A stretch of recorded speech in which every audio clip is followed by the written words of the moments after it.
મંદિરના શિખર પર એક અદ્ભુત કળશ બિરાજમાન છે. આ કળશમાં પ્રભુનું રસામૃત સ્વરૂપામૃત છે. એ કળશનું સ્થાપન સ્વયં શ્રી મહાપ્રભુએ શિખર પર કર્યું. આ અલૌકિક કળશ સકલ વ્રજના સાર રૂપે છે, સત્વરૂપ છે. કારણ કે ભગવાન અને ભક્ત આ બંનેના પ્રેમ રસથી ભરેલો એક કળશ છે. અને એ પ્રેમ રસની રક્ષા કરવા માટે ચારે તરફ મૃગ રીપો એટલે હરણના શત્રુ સિંહની વાડ કરવામાં આવી છે. જેમ આગળ આપણે જોયું, શ્રીજી બાવાની પીઠિકામાં જે નરસિંહજી છે, પ્રભુના ભક્તોને પ્રભુની સન્મુખ કરે, બીજા બધાને પોતાના ક્રોધ સ્વરૂપથી ડરાવીને રાખે. જે ભક્ત પ્રહલાદને સ્વરૂપાનંદનું દાન કર્યું, તેમાં સ્વરૂપામૃતના કળશનું દાન કેવલ પુષ્ટિ ભક્તોને મળે છે. ચારે તરફ સિંહ છે. શ્રી મહાપ્રભુજીએ કળશની વિશેષ રક્ષા માટે સુદર્શન ચક્રનું સ્થાપન કર્યું છે. વક્રતા કી ધાર એની વાકી ધાર છે, કેમ કે કળશમાંનું ભગવદ રસ ઉપરાંત ભક્તોને ભક્તિનું પણ રક્ષણ કરે છે. અને આવા સુદર્શન ચક્રની ઉપર પીળા રંગની ધ્વજા ફરકે છે. પીળો રંગ આનંદ મંગળનું સૂચન કરે છે, કેમ કે શ્રીનાથજીના ધામમાં હંમેશા આનંદ મંગળ જ હોય છે. પ્રભુના ધામમાં શરણ લેનારના બધા અમંગલ દૂર થાય છે, આનંદની પ્રાપ્તિ થાય છે. જો ગિરિરાજજીના ઉપરનું મંદિર અને અત્યારે અજબ કુંવરબાઈને ત્યાં નાથદ્વારામાં બિરાજે મેવાડમાં, એ બંનેના કળશમાં થોડો ફરક છે. કેમ કે ત્યાં અજબ કુંવરનો મનોરથ પૂરો કરવા શ્રીજી બાવા અજબ કુંવરની કોટડીમાં બિરાજ્યા છે. અત્યારે જ્યાં શ્રીનાથજી બિરાજે છે એ અજબ કુંવરની કોટડી છે.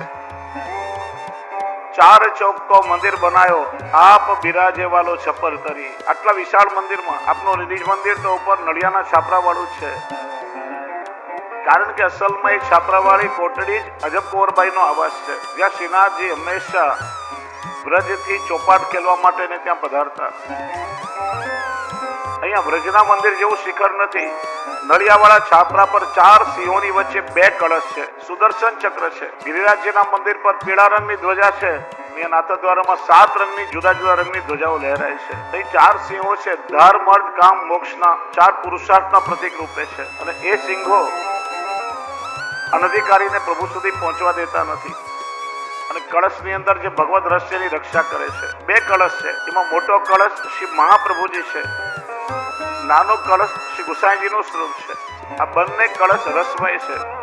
મોટા કળશમાં પ્રેમ અને પ્રભુતા છે, અને નાના કળશમાં ભોગ અને શૃંગાર છે. શ્રી મહાપ્રભુજીએ પ્રેમ અને પ્રભુતા પ્રગટ કર્યા, શ્રી ગુસાઈજીએ ભોગ શૃંગાર નિશ્ચિત કર્યા છે. એ કળશની ઉપર જે સુદર્શન ચક્ર છે એ ભક્તો અને ભક્તિની રક્ષાર્થે ધારણ કર્યું છે. બીજો ભાવ એ છે, સુ એટલે સુંદર અને દર્શન એટલે જે દ્રષ્ટિને દેખાય તે. દર્શનનો અર્થ થાય ષડ દર્શન એટલે વેદોનો નિચોડ, સાંખ્ય, યોગ, વેદાંત, ન્યાય, મીમાંસા અને વૈશેષિક. આ 6 દર્શનને જાણનાર હોય એને દાર્શનિક કહેવાય. અંગ્રેજીમાં જેને આપણે ફિલોસોફર કહીએ છીએ. એમ આ સુદર્શનજી છે એ સકલ વેદ શાસ્ત્રના સાર રૂપે છે. અને એટલા માટે પુષ્પોના સુગંધના સાર રૂપે એ અત્તર સુદર્શનજીને સમર્પિત થાય છે. પુષ્પને આપણે શું કહીએ છીએ? સુમન.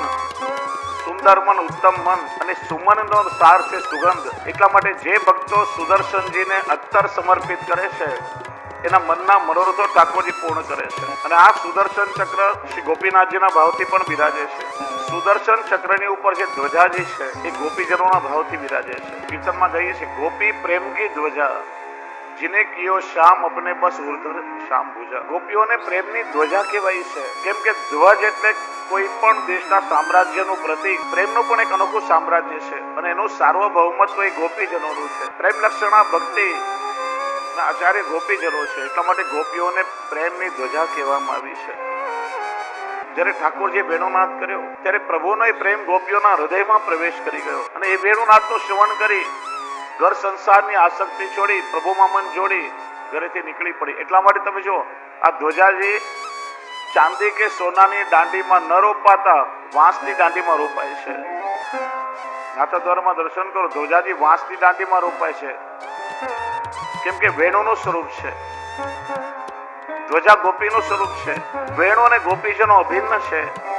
એટલા માટે કહે છે જે વૈષ્ણવ ધ્વજાજી ચડાવવાનો મનોરથ કરે છે ગોપીજનો પ્રસન્ન થઈ એમને પ્રભુની સન્મુખ કરે છે. શ્રીનાથજીના મંદિર પર 7 રંગના જુદા જુદા ધ્વજાજી છે. આ 7 ધ્વજાજીના રંગનો જુદો ભાવ છે. મેઘ શ્યામ રંગના ધ્વજાજી છે, શ્રીનાથજીના ભાવથી છે. પીળા રંગના ધ્વજાજી છે, સ્વામીજીના ભાવથી છે. શ્યામ રંગની ધ્વજા યમુનાજીના ભાવથી છે. સફેદ રંગની ધ્વજા શ્રી ચંદ્રાવલીજીના ભાવથી છે. જાંબલી રંગની ધ્વજા શ્રી ગિરિરાજજીના ભાવથી છે. અને ગુલાબી રંગની ધ્વજા અન્ય સમગ્ર ગોપીજનોના ભાવથી છે. આમ 7 ધ્વજા સ્વરૂપે પોતાના સમગ્ર લીલા પરિકર સાથે શ્રીજી બાવા પોતાના નિજ મંદિરમાં બિરાજે છે અને નિજ ભક્તોને આનંદનું દાન કરે છે. આગળ પણ આપણે જોયું કે આપણા સનાતન ધર્મમાં વિશેષ રૂપે પુષ્ટિ માર્ગમાં 7ના અંકનું બહુ મહત્વ છે. ભગવાન શ્રી કૃષ્ણે ગોવર્ધન ધારણ કર્યો ત્યારે એમની વય 7 વર્ષની હતી. 7 દિવસ સુધી ગોવર્ધન ધારણ કર્યો. 6 દિવસમાં 6 ધર્મોને 7મા દિવસે ધર્મી સ્વરૂપે દર્શન આપ્યા. વ્રજવાસીઓના 7 પ્રકારના અન્યાશ્રય દૂર કર્યા. દેવ, ઋષિ, પિતૃ, આત્મા, પુત્રાદિક, વૈદિક કર્મો, પારલૌકિક કર્મો. ગિરિરાજજીની મુખ્ય પરિક્રમા પણ 7 કોશી છે. સંગીતના સ્વરો પણ 7 છે. સા, રે, ગ, મ, પ, ધ, ની 7 સ્વરો મુખ્ય છે. પ્રભુના વેણુમાં પણ 6 સ્વર રંધ્ર અને 7મું મુખ રંધ્ર છે. શ્રીજી બાવાનો પાટોત્સવ પણ મહાવત 7મના દિવસે આવે છે. શ્રી ગુસાઈજીના લાલજી પણ 7 છે. વિધિ સ્વરૂપ પણ 7 છે. 14 લોકના આ બ્રહ્માંડમાં ઉર્ધ્વલોક 7 છે. ભૂ, ભુવ, સ્વ, મ, જન, તપ 7 ઉર્ધ્વલોક. આ ભૂલોક કહેવાય છે આપણું. સપ્તર્ષિઓમાં ઋષિઓ 7 છે. સપ્તાહ એટલે દિવસો. 7 દિવસની કથા ચાલે એટલે સપ્તાહ કહેવાય. 9 દિવસ હોય એટલે નવાન્ન કહેવાય. એટલે દિવસો. રવિવારથી શનિવાર સુધી 7 જ વાર હોય છે. આપણા શરીરમાં પંચ મહાભૂત પૃથ્વી, જલ, તેજ, આકાશ, વાયુ, અંતઃકરણ અને આત્મા મળી 7 તત્વ થાય છે. ભગવાને રૂકમણીજીને સ્નેહ પત્રિકા રૂકમણીજીએ લખી પ્રભુને 7 શ્લોકની છે. ઇન્દ્રધનુષના રંગ મુખ્ય 7 છે. લગ્ન વખતે આપણે 4 ફેરા ફરીએ પણ સપ્તપદીની 7 પ્રતિજ્ઞા લેવાય છે. શ્રી મહાપ્રભુજીએ ભાગવતના અર્થો પણ 7 પ્રકારે કર્યા છે. શાસ્ત્રાર્થ, સ્કંદાર્થ, પ્રકરણાર્થ, અધ્યાયાર્થ, વાક્યાર્થ, પદાર્થ અને અક્ષરાર્થ. તો 7નું બહુ મહત્વ છે. આ તમામ 7નું પ્રતિનિધિત્વ આ શ્રીનાથજીની ધ્વજાઓ કરે છે. હવે સાક્ષાત શ્રીજી બાવાના સ્વરૂપાત્મક ધ્વજાજીના 3 ભાવ છે. આદિભૌતિક, આધ્યાત્મિક અને આદિદૈવિક. આગળ પણ આપણે જોયું કે આદિભૌતિક એટલે આપણે આ ચક્ષુથી જોઈ શકીએ. આધ્યાત્મિક એટલે મન બુદ્ધિથી જેના સામર્થ્યનો અનુભવ કરી શકીએ. અને આદિદૈવિક એટલે મૂળ લીલાનું સ્વરૂપ જેનો અનુભવ કેવલ દિવ્ય ચક્ષુથી થાય. ધ્વજાજીનું આદિભૌતિક સ્વરૂપ જો જોઈએ તો પ્રારંભથી લઈ અત્યાર સુધી અનેક ભક્તોએ સાક્ષાત શ્રીનાથજી સ્વરૂપે ધ્વજાજીને સેવ્યા છે. શ્રીનાથજી જ્યારે ગિરિરાજજી પર બિરાજતા ત્યારે જે વૈષ્ણવ ત્યાં સેવામાં રોકાયેલા હોય, સેવાથી પહોંચે પછી ઘેર આવે, સામગ્રી સિદ્ધ કરે, દૂરથી ધ્વજાજીને ભોગ ધરીને પછી પ્રસાદ લેતા. સૂતક આદિ આશૌચમાં શ્રીજી બાબાના સ્વરૂપના દર્શન ન થાય તો દૂરથી શ્રીનાથજીના ધ્વજાજીના દર્શન કરીને આનંદ પામતા. વૃદ્ધાવસ્થામાં જે વૈષ્ણવ ગિરિરાજજી પર ન ચડી શકતા, જીવનના અંતિમ સમયમાં પણ પોતાના ઘરની બારીમાંથી ધ્વજાજીના દર્શન કરીને દેહ છોડતા.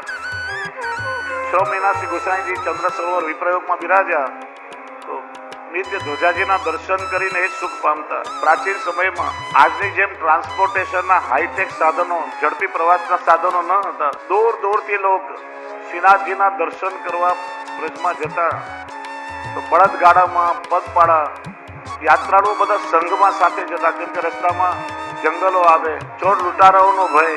શ્રીનાથજી સુધી પહોંચવામાં એમને મહિનાઓ લાગી જતા. ઘણા વૈષ્ણવ માટે તો શ્રીનાથજીના દર્શન દુર્લભ હતા. એટલા માટે જે લોકો શ્રીનાથજી ન પહોંચી શકે એટલા માટે ત્યાર પછી ઘેર ઘેર ધ્વજાજીની પધરામણી શરૂ થઈ. શ્રીનાથજીના ધ્વજાજી પધારે ત્યારે સાક્ષાત શ્રીનાથજી પોતે પધાર્યા હોય એવો ભાવ કરી વૈષ્ણવ જે કઈ માનતા માની હોય એ ધ્વજાજીની સામે પૂરી કરતા. એટલે ઘણા વૈષ્ણવ પૂછે કે આપણે જ્યાં તો બાલ ભાવની સેવા છે, પ્રભુનું સ્વરૂપ તો અતિ કોમળ છે, શ્રીનાથજીનો ઠોર આટલો બધો કઠોર કેમ આવે છે? તો આ જ કારણ છે. સમગ્ર ભારત વર્ષમાંથી અનેક વૈષ્ણવો પોતાની સેવા નાથ દ્વારા મોકલાવતા. દૂર દૂરથી વૈષ્ણવને પહોંચવામાં સમય લાગે. બધા ન પણ આવી શકે તો એ વખતે શ્રીનાથજીના જે સમાધાનીજી છે એ શ્રીજી બાવાનો પ્રસાદ બળદગાડામાં ભરી અને શ્રીનાથ ત્યાંથી નીકળે અને ગામ ગામ પ્રસાદનું વિતરણ કરતા. સકડીની સામગ્રી તો 2-4 દિવસમાં વળી થઈ જાય. શ્રીજી બાવાનો ઢોર છે આખી રાત મંદી આંચમાં ઘીમાં તળાતો હોય છે. 1 વર્ષ તમે ઘરમાં રાખો, બગડે નહીં જલ્દી એવા પ્રસાદ. એટલા માટે બળદગાવના શ્રીનાથજીનો પ્રસાદી ઢોર ભરીને સમાધાનીજી નીકળે અને એ કણકા પ્રસાદનું વિતરણ પછી ગામ ગામ કરીને આવતા. એ રીતે શ્રીનાથજીનો પ્રસાદ બધાને પ્રાપ્ત થતો. એટલા માટે મંગળાનો ઢોર 20 રૂપિયા આટલો કઠોર હોય છે. ઘણા દિવસ સુધી ચાલે ને કણકા વૈષ્ણવ મહાપ્રસાદ લઈ શકે. આધ્યાત્મિક સ્વરૂપની વાત કરીએ તો શ્રીનાથજીના ધ્વજાજીમાં શ્રીનાથજીના સર્વ ગુણો વિદ્યમાન છે. જે ફળ શ્રીનાથજીના સ્વરૂપના દર્શનથી થાય એ છે એ જ ફળ શ્રીનાથજીના ધ્વજાજીના દર્શનથી પ્રાપ્ત થાય.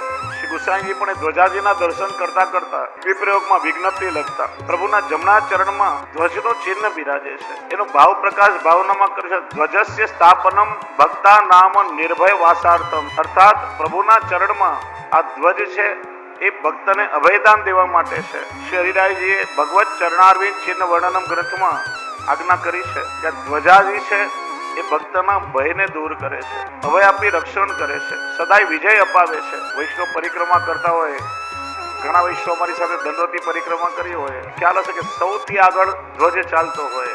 જ્યાં વિશ્રામનું સ્થળ આવે એ ધ્વજ જોઈને વૈષ્ણવને શાંતિ થાય કે હાસ આપણે હવે નજીક આવી ગયા, હવે જાજુ આગળ નથી ચાલવાનું, આપણું ડેસ્ટિનેશન આવી ગયું, સ્થાન આવી ગયું. એમ દૂરથી ધ્વજાજીના દર્શન થતા જ બધાને શાંતિ મળતી. ખાસ ધ્વજાજીના દર્શન થયા, હવે આપણે સન્મુખ આવી રહ્યા છીએ, મનને એક અલૌકિક શાંતિનો અનુભવ થાય. એટલા માટે આ ધ્વજ ભક્તોને પ્રભુની નજીક લાવી ભગવાનનું મિલન કરાવે છે. એ આધ્યાત્મિક સ્વરૂપ છે. અને ધ્વજાજીનું આધિદૈવિક સ્વરૂપ એટલે સ્વયં શ્રીનાથજી. એટલા માટે જ ઘણા વૈષ્ણવ શ્રીનાથજીના પ્રસાદી મોજાજી કે પ્રસાદી ઓઢણી પીતાંબર કે ધ્વજાજીની ઘરમાં સેવા કરતા હોય છે. આપણે ત્યાં વસ્ત્ર સેવાનો પણ પ્રકાર છે. શ્રીમદ ભાગવતજીની કથામાં ઘણી વખત આ વસ્તુ મેં કહી છે. આપણે જે વસ્તુ ઠાકોરજીને સમર્પણ કરીએ અને પ્રભુ જેને અંગીકાર કરે છે એ સ્વયં ભગવત સ્વરૂપાત્મક બની જાય છે. ઠાકોરજીથી એમાં જરાય ભિન્નતા રહેતી નથી. પુષ્ટિ માર્ગમાં શબ્દ અંગીકાર અર્થાત ઠાકોરજીને પોતાના અંગરૂપ બનાવી લે છે. વસ્ત્ર સામગ્રી માળા આદિ કોઈ પણ વસ્તુ પ્રભુ સાથે સંબંધ થાય, પ્રભુ જેને અંગીકાર કરે ભગવત સ્વરૂપાત્મક બને છે. અંબરીશ રાજાના ચરિત્રમાં પ્રસંગ આવે છે કે 1 વર્ષ એકાદશીનું વ્રત કર્યું અને દ્વાદશીના વ્રતની સમાપ્તિમાં દુર્વાસા ઋષિ આવ્યા, બ્રાહ્મણ ભોજનનું આમંત્રણ આપ્યું. ઋષિએ સ્વીકાર્યું, નદીમાં સ્નાન કરવા ગયા, એ ધ્યાનમાં લીન થયા. સમય વીતવા લાગ્યો, દ્વાદશી ખાલી 1 ઘડી બાકી રહી. જો વ્રતના પારણા ન થાય બારસના તો વ્રત અધૂરું રહે. વિદ્વાનોએ નિર્ણય આપ્યો કે જલ એ અન્ન પણ કહેવાય, તમે જલ ગ્રહણ કરી લો, પારણા પણ થઈ જશે અને બ્રાહ્મણ ભોજન કરતા પેલા ભોજન કરવાનો દોષ પણ નહીં લાગે. રાજાએ જલ ગ્રહણ. દુર્વાસા ઋષિ ક્રોધાવતાર, ખબર પડી કે રાજાએ પારણા કરી લીધા. ક્રોધથી જમીન પર જટા પછાડી એમાંથી કાળ સમાન કૃત્યા નીકળી. ત્યારે ભગવાને પોતાનું સુદર્શન ચક્ર છોડ્યું, કૃત્યાનું શમન કરીને દુર્વાસાની પાછળ પડ્યું. ઋષિ ભયભીત થઈને પ્રભુના શરણમાં આવ્યા. પ્રભુ, આ સુદર્શનને શાંત કરો, મારો શું અપરાધ? ઠાકોરજી ન શાંત થાય મારાથી. કેમ કે તમે મારા ભક્તનો અપરાધ કર્યો છે. અહમ ભક્ત પરાધીનો ય સ્વતંત્ર ઇવદ્વિજ, સાધુ ભેર ગ્રસ્ત હૃદયો ભક્તૈર ભક્ત જનપ્રિય. હું મારા ભક્તોને આધીન છું, મારા ભક્તો મને પ્રિય છે. કેવા ભક્તો? અહીંયા સંપૂર્ણ બ્રહ્મ સંબંધી સમર્પણની વ્યાખ્યા કરી. ये दारागार पुत्राप्तान प्राणान विद तमिगम परम. જે ભક્તોએ પતિ પત્ની સંતાન દ્રવ્ય આલોક પરલોક આત્મા સહિત મને સમર્પણ કરી દીધા છે, એવા ભક્તોને હું સદા આધીન છું. અને સાધુનામ હૃદયમયમ સાધુનામ હૃદયમ તો હમ મદન્ય તેન જાનંતે નામ તેભ્યો મનાગતિ. એવા ભક્તો મારું હૃદય છે અને હું એવા ભક્તોનું હૃદય છું. પ્રભુ એને પોતાના અંગરૂપ બનાવ્યા. હૃદયમાં છે એવું નથી કહ્યું, ધ્યાનથી સમજો. હૃદયમાં હોય ને હૃદયમાંથી બહાર કાઢી શકાય, હૃદયને બહાર કાઢીને ના મૂકી શકાય. પ્રભુએ પોતાના અંગરૂપ બનાવ્યા છે. એટલા માટે જ મર્યાદા માર્ગમાં પ્રભુને અર્પણ છે. ત્યાં સ્વીકાર છે કેવલ. જ્યાં સ્વીકાર હોય ત્યાં તિરસ્કાર પણ હોય. અહીંયા કેવલ સ્વીકાર નથી, પ્રભુ પોતે અંગીકાર કરે છે. પ્રભુએ પોતાના અંગમાં ધારણ કરી લીધા છે.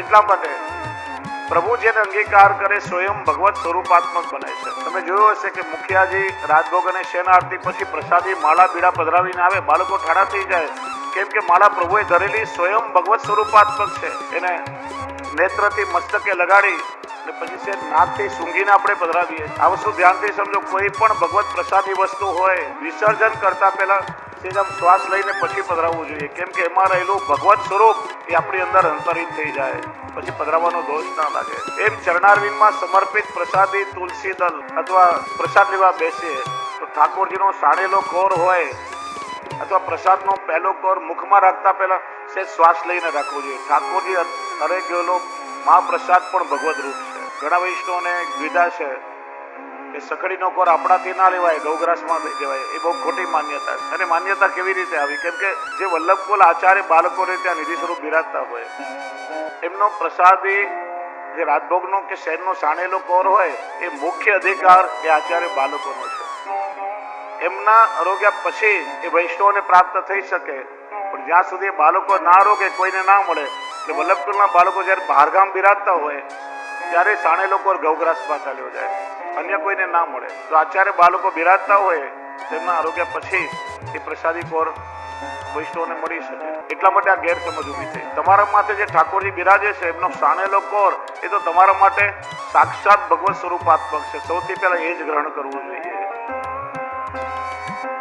એમ ઠાકોરજીએ અંગીકાર કરેલા વસ્ત્રો પણ સ્વરૂપાત્મક છે. પ્રેમજી લોહાણા હાલારવાળાની વાર્તામાં પ્રસંગ આવે છે.